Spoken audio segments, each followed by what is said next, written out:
Class is in session, hitting the books. College basketball show. It is Tuesday, February 25th. Ian Cameron. Connor Mack will be here momentarily. He gave me the green light to start without him.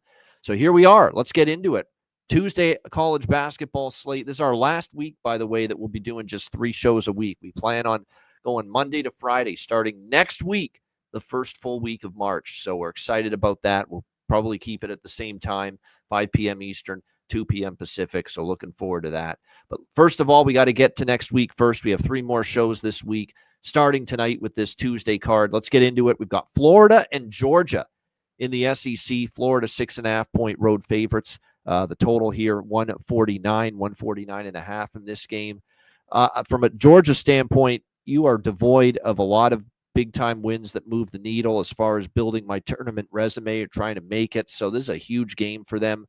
They need a good signature win in the worst way, and it ain't going to be easy getting it against this Florida team that is 6-0 straight up, 6-0 against the spread in their last 6 games. They've won every single one of them by double digits. They are absolutely rolling right now. Walter Clayton and company, Thomas Huff, Elijah Martin. I mean, this is just a terrific team. They're electrifying offensively, and they have figured it out defensively as well.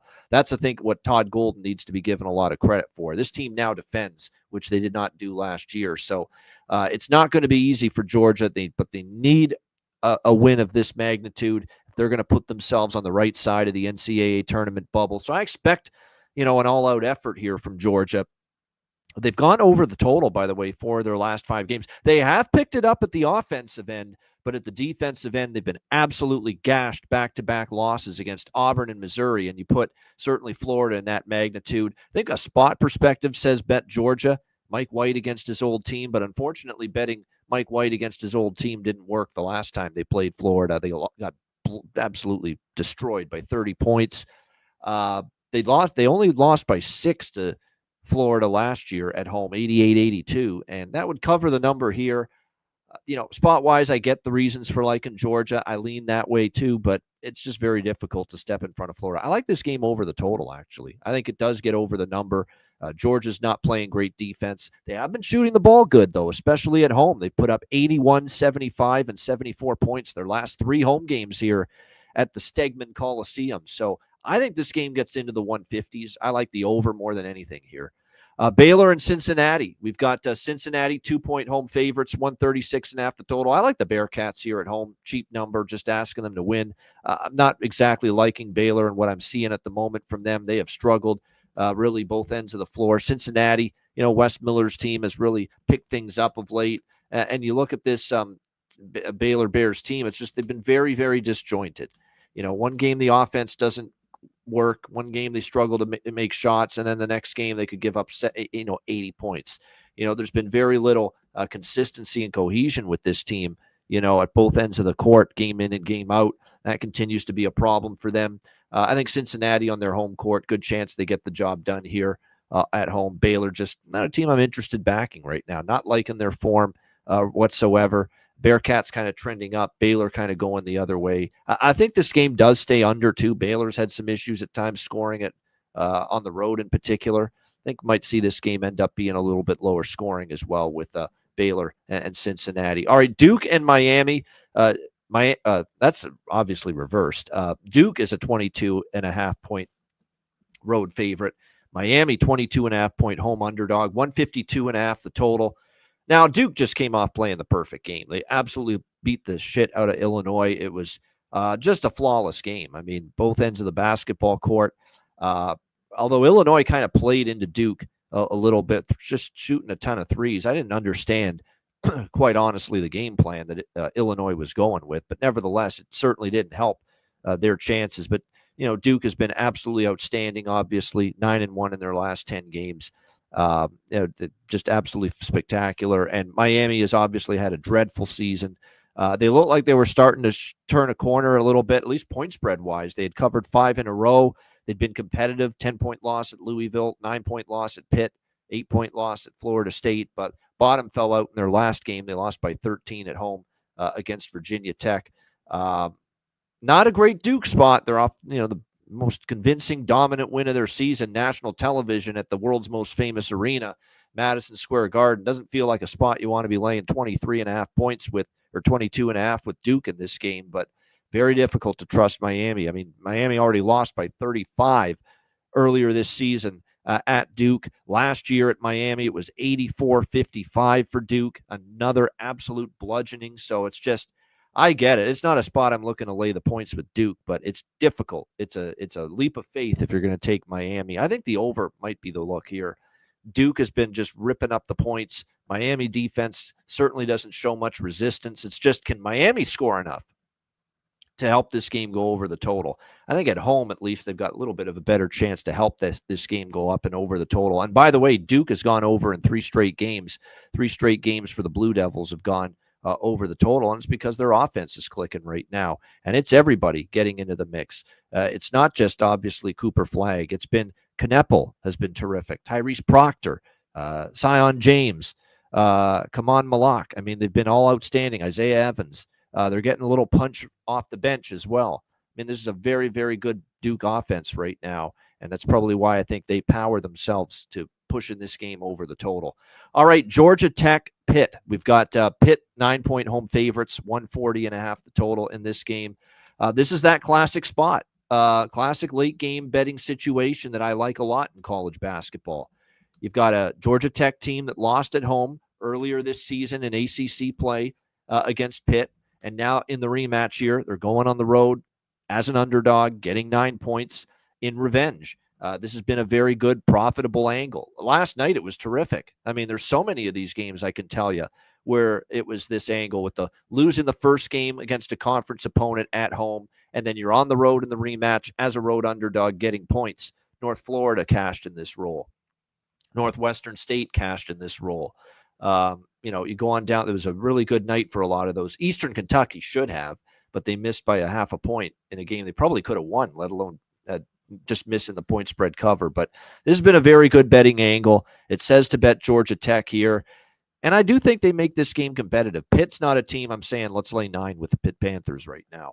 Not with what we've seen from them in the last month or so. So I do like Georgia Tech here, +9 revenge spot. The angle's been strong. Home loss earlier in conference play. Now you're a road dog in the rematch. That's been a good time to bet those teams. So that says bet Georgia Tech here. So I'm on the Yellow Jackets here, +9 in this one against the Pitt Panthers.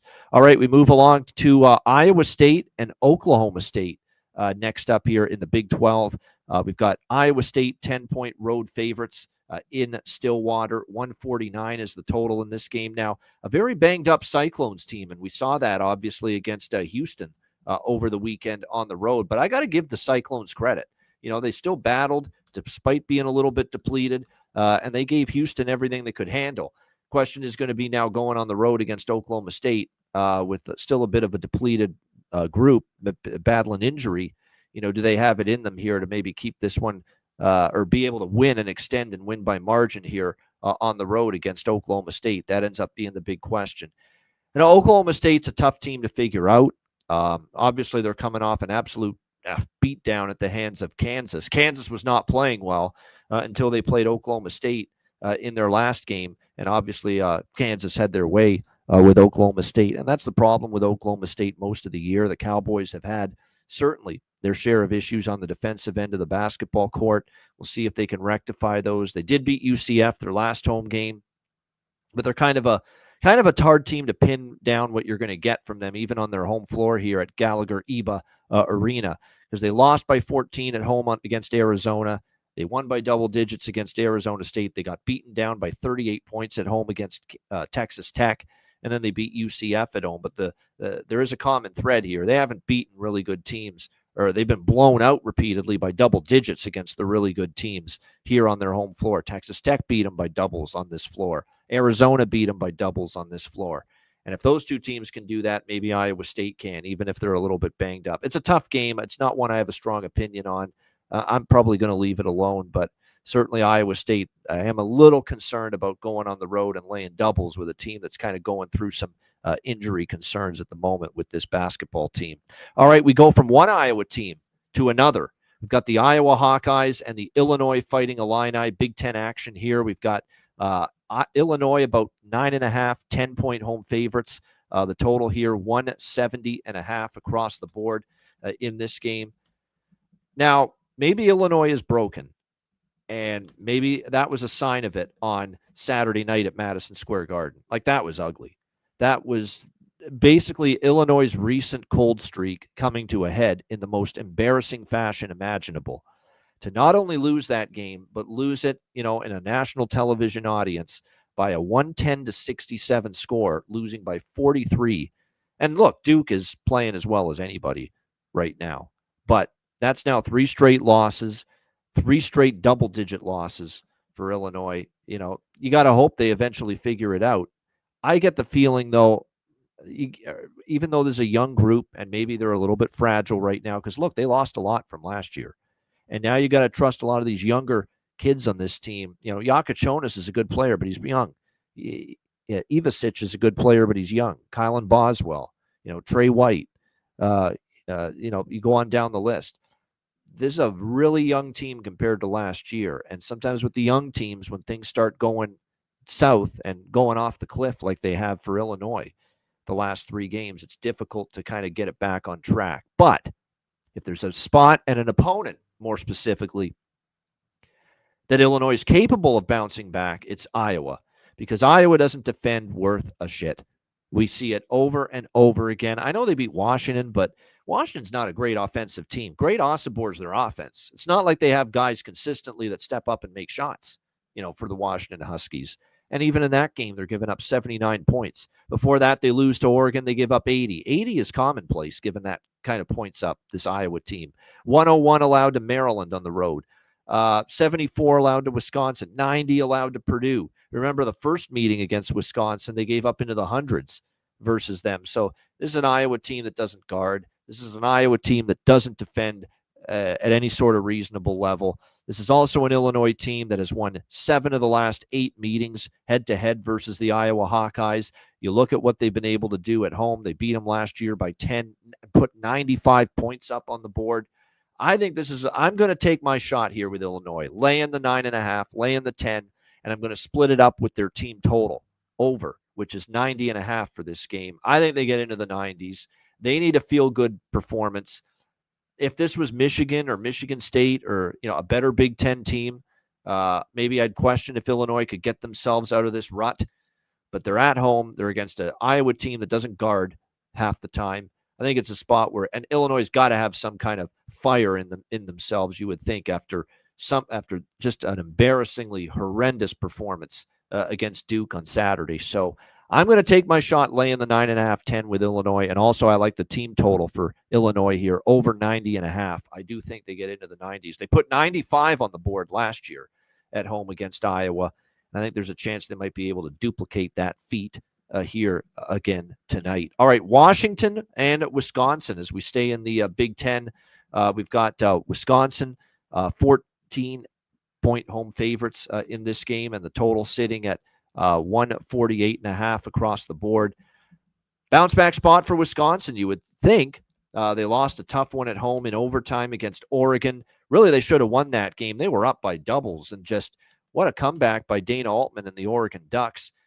Partially a collapse, though, by Wisconsin. I'm sure they're not happy with blowing that game, blowing that lead. So you would expect them to want to bounce back and play better here in this game. Do I want to lay 14? No.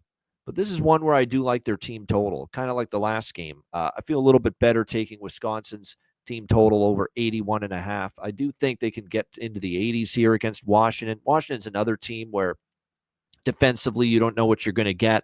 We just saw Washington, give up 85 points on the road in a loss at Iowa.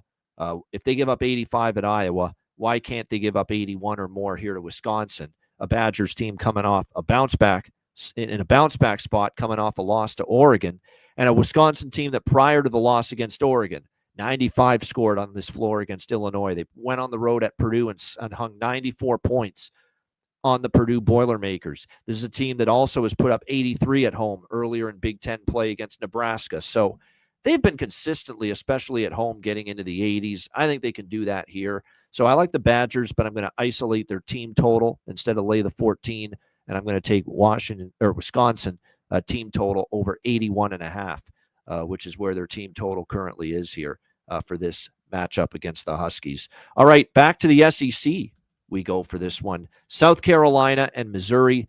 We've got the Missouri Tigers laying 12.5 here at home, 145.5 the total. This is lay it or don't play it for me. I mean, I have not seen any kind of confidence in South Carolina, and I like Lamont Paris. Yeah, I do. He did a great job with this program last year. It's just not the same team this year, and we're seeing that on full display.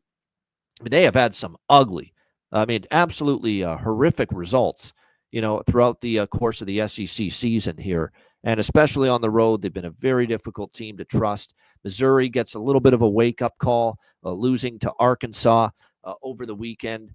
They have been absolutely terrific here in Columbia at home all season long. They have still yet to suffer a loss, Missouri, this year on their home court. And South Carolina, boy, they've just not had anywhere close to the season that we saw from them in the past. You look at on the road, drilled by LSU by 14, drilled by Florida by 21, drilled by Kentucky by 23. You even lose by 11 at Georgia and 20 at Oklahoma. I mean, this team has been beyond bad on the road this year, South Carolina. So this is a lay-it spot for me, Missouri minus 12.5. Off the loss to Arkansas, back in the friendly confines of home. I think Missouri probably lays it on this South Carolina team here in this spot tonight. I do want to point out 5 straight head-to-head, 6 straight, in fact, head-to-head matchups have gone over the total here with the Gamecocks and the Tigers. I'd probably lean to that being the case once again here tonight. Missouri, drives pace at home, plays fast, kind of gets the other team sped up a bit. So I could see this game getting up and over 145.5 here as well. All right, this is one of the better matchups of the night. Also in the SEC, battle of top 25 ranked teams, Mississippi State and Alabama. We've got the Crimson Tide, 8.5-point home favorites in Tuscaloosa. The total sitting right around that 170 range. Actually, it's gone up a little bit to 173.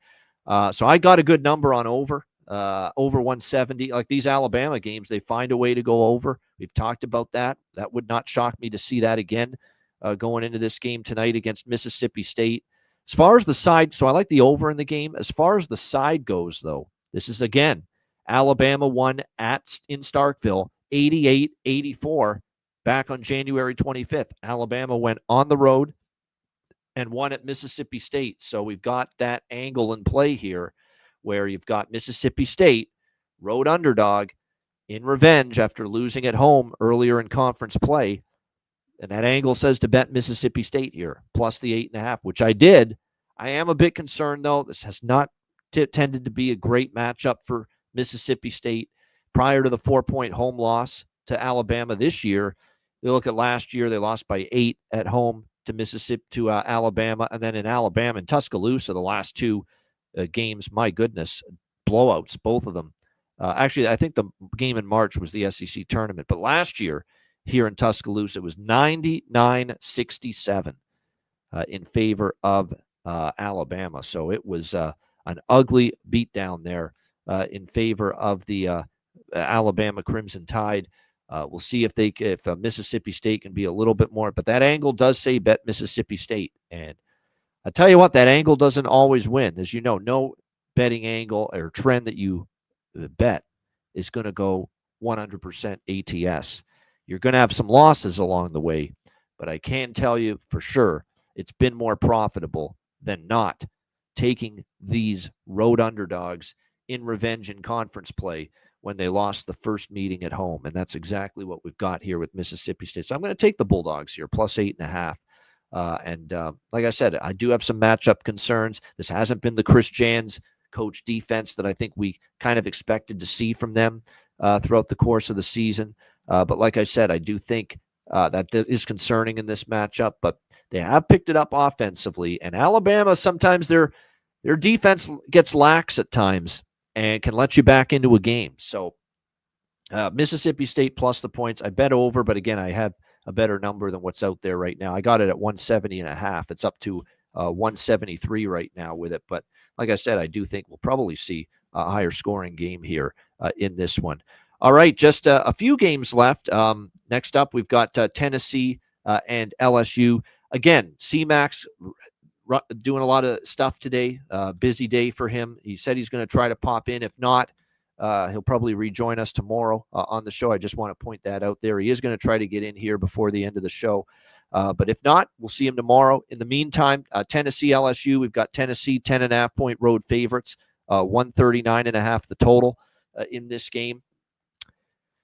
This feels like a spot, to me at least, where Tennessee sometimes gets that loss or that scare that you didn't see coming.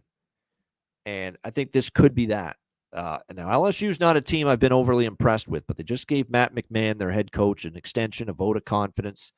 And obviously, they didn't play well at home against Florida, losing 79-65 in their last game. And they've had some duds at home, blown out by Auburn and Texas at home. They did almost beat Ole Miss at home, but it's been all over the map just a bit here for LSU. The one thing I will say about LSU is, we have seen a little bit better from them on the offensive end at times in some of their recent games. Can they deliver that here against a Tennessee team that's known for defense? One of their strengths, obviously. That remains to be seen. Tennessee has won 5 of their last 6, so they've played better. They went on the road at Oklahoma and won. They did lose at Kentucky, but they bounced back and they beat Vandy at home and then went on the road against A&M as a 2-point road underdog early Saturday. And I was on A&M. I liked A&M there, and I got to give Tennessee credit. Tip of the cap. Defense was great. Held A&M to just 17% from three-point range, 39% for the game. Defense was good. It was a better offensive game than we're used to seeing. I mean, Chaz Lanier was he's the one that broke my back. As someone that was on A&M, I blame Chaz Lanier for taking my money because he was phenomenal. Absolutely outstanding for Tennessee. 30 points in that victory on the road at College Station on Saturday for Tennessee. So Chaz Lanier was outstanding. And that was a big reason why Tennessee was able to go on the road and get that win. It just feels like we've seen a lot of this Rick Barnes team over the years. It just feels like I'll have a big road win like that now going back on the road. Not at all a spot I want to lay 10.5 with Tennessee.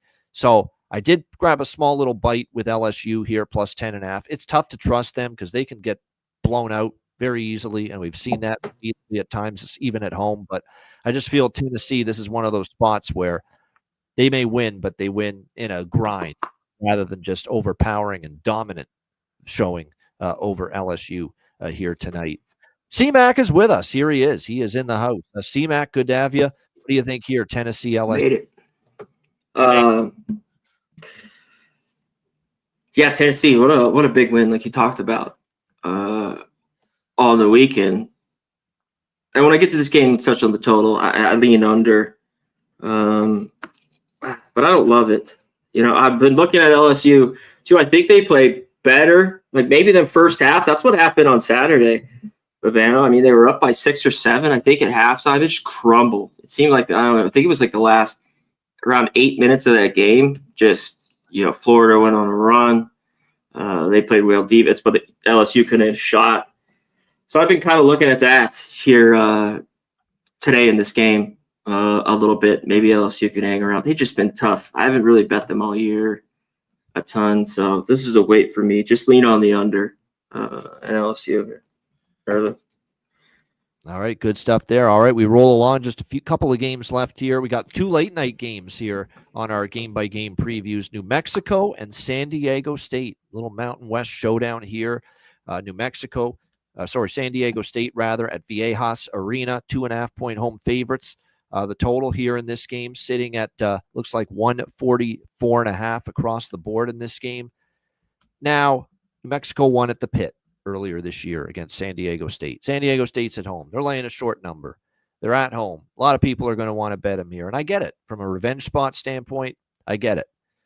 I just look at this number, and the eye test when I watch these teams, and I had San Diego State, and I really, really liked them getting 6.5 against Utah State. And every time they got themselves back into the game, that rock-solid defense that we remember and we've become accustomed to from San Diego State let them down. And Utah State would put a run together and pull away again. It's not the same team.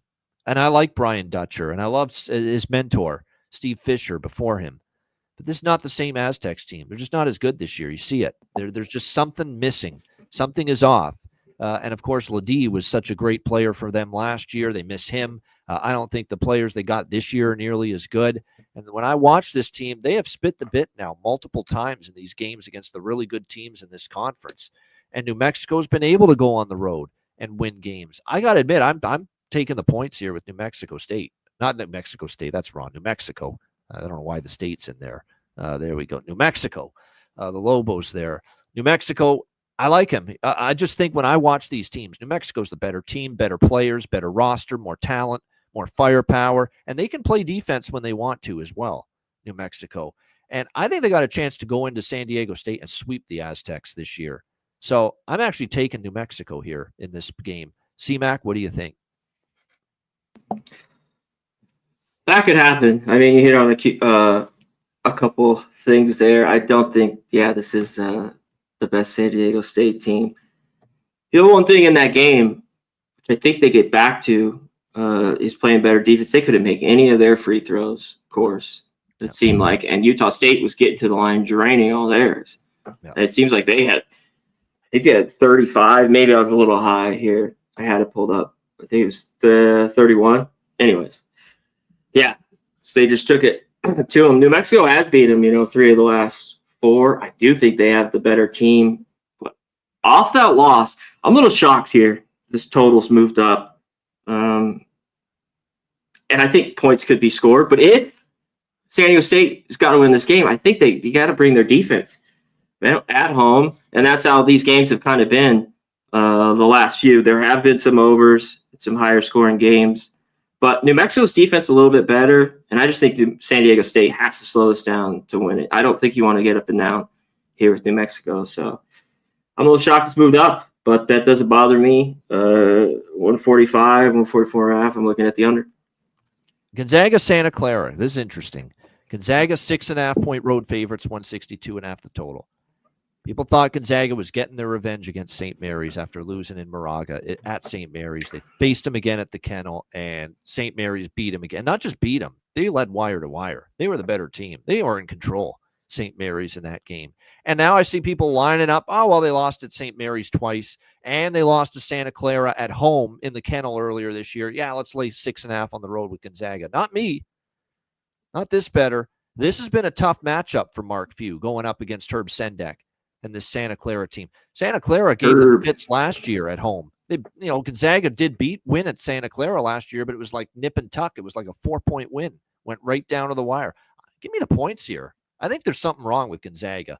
I'm not convinced it's just automatic after losing twice to St. Mary's and losing to Santa Clara at home earlier this year. This is an automatic, they're going to roll here on the road, this Gonzaga team. I think Santa Clara is playing really well right now, and I like the 6.5 here with the Bulldogs here at home. They're both Bulldogs, but the Santa Clara Bulldogs in this matchup. C-Mac, what do you think here? Gonzaga, Santa Clara.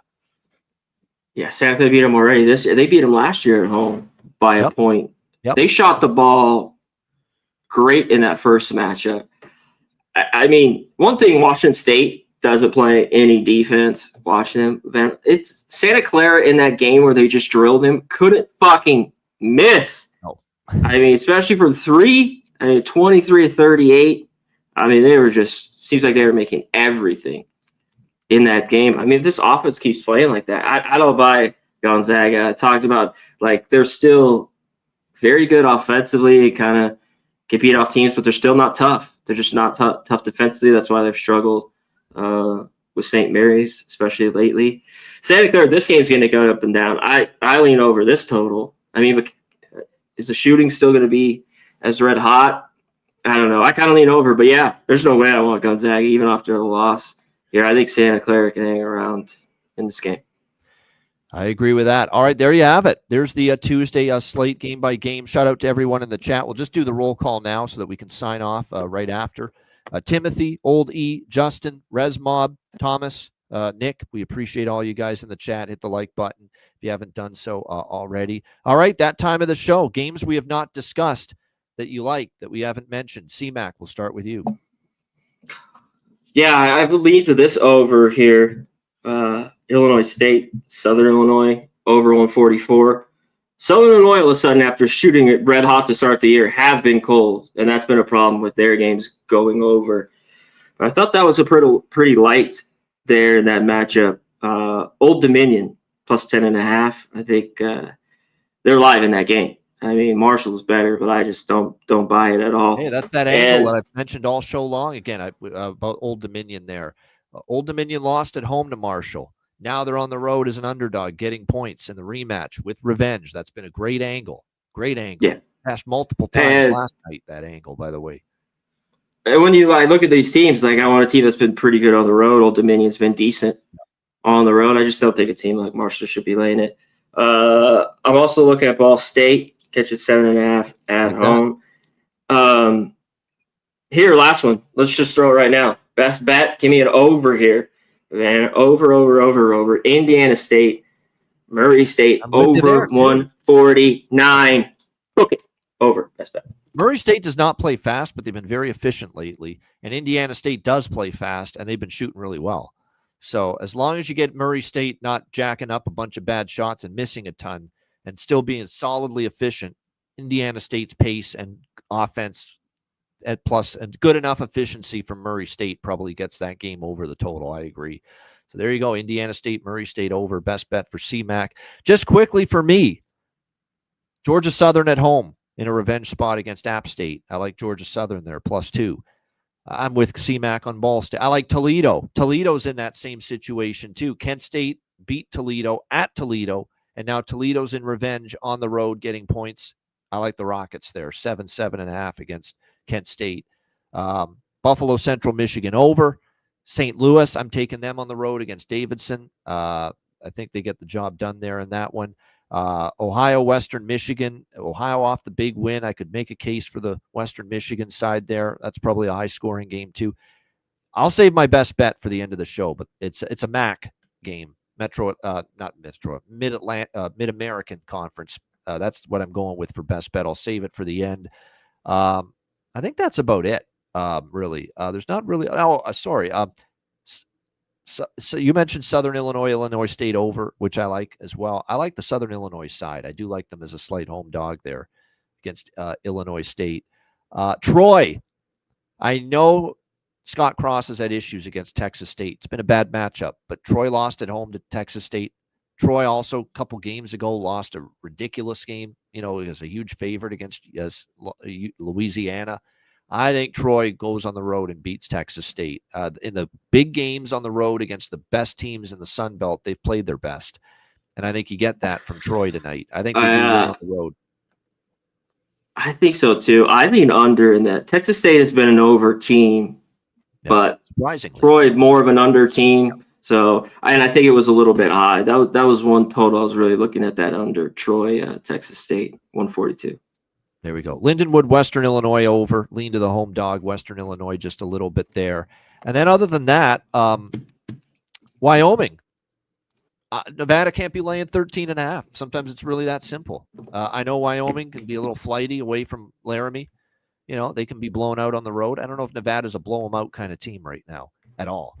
I know, in fact, I don't trust Alford at all as a double-digit favorite. So give me Wyoming there, plus the points at Nevada. There we have it. All right, my best bet. You're going to like this one. This is an ugly dog, but it's going to make sense when you hear it. Northern Illinois versus Miami, Ohio. So Northern Illinois is 1-9 straight up in their last 10 games, and they are one of the worst teams in this conference, right? Haven't been playing good basketball. And obviously they lost at home to Miami back in January, 84-69. Which means Northern Illinois is in that great angle. Road dog, revenge after losing at home to Miami, Ohio later this year. Yes, Northern Illinois is 1-9 in their last 10. Look at the 9 losses, though. Look at them. Look at every single one of the 9 losses for Northern Illinois here in MAC play. 2-point loss at Western Michigan. 10-point loss to Akron. 4-point loss at Toledo. 7-point loss at Bowling Green. 2-point loss to Louisiana. 6-point loss to Buffalo. 6-point loss to Ball State. 10-point loss to Akron. 3-point loss to Eastern Michigan. What's the common thread? Not a single one of those losses by more than 14 points. Northern Illinois has been competitive, and they've been in just about every game, even in all of those 9 losses. And you've got Miami, coming into this one. off a 96-92 big win against Kent State. It was a crazy game, back and forth, down to the wire. They pulled it out. I don't trust Miami O to bring it for 40 minutes to win by margin. And Northern Illinois it's been a long time since Northern Illinois has lost by this kind of margin. So we're taking the big ugly dog here. Northern Illinois, I got 14. It's down to 13.5. I still like it at 13.5. Northern Illinois Huskies plus 13.5 against Miami, Ohio. There you have it. Best bet for this Tuesday college basketball slate. Beautiful. Good stuff. Shout out to everyone in the chat. Hit the like button. We appreciate it very much on the way out. And like I said, we're back tomorrow and Friday later this week. And then next week, March is here, and we're going to try to get this show going 5 days a week. Same time, of course, 5 p.m. Eastern, 2 p.m. Pacific, Monday to Friday. Monday would be a short show because Monday's always a small card. But we're going to have conference tournaments starting, believe it or not, on Monday. So the smaller conferences. So looking forward to getting the show going Monday to Friday starting next week as March arrives. And it's here, folks. March Madness, one of the best times of the year. And so make sure you tell everyone about Hitting the Books, the channel, like, subscribe to the channel, do all that good stuff. For Connor Mack, I'm Ian Cameron. Have a great Monday night. Enjoy the games and good luck. Have a great Tuesday night and enjoy the games and good luck. And we'll see you again tomorrow on Wednesday, 5 p.m. Eastern, 2 p.m. Pacific for another edition of the College Basketball Hitting the Books show. Until then, class dismissed.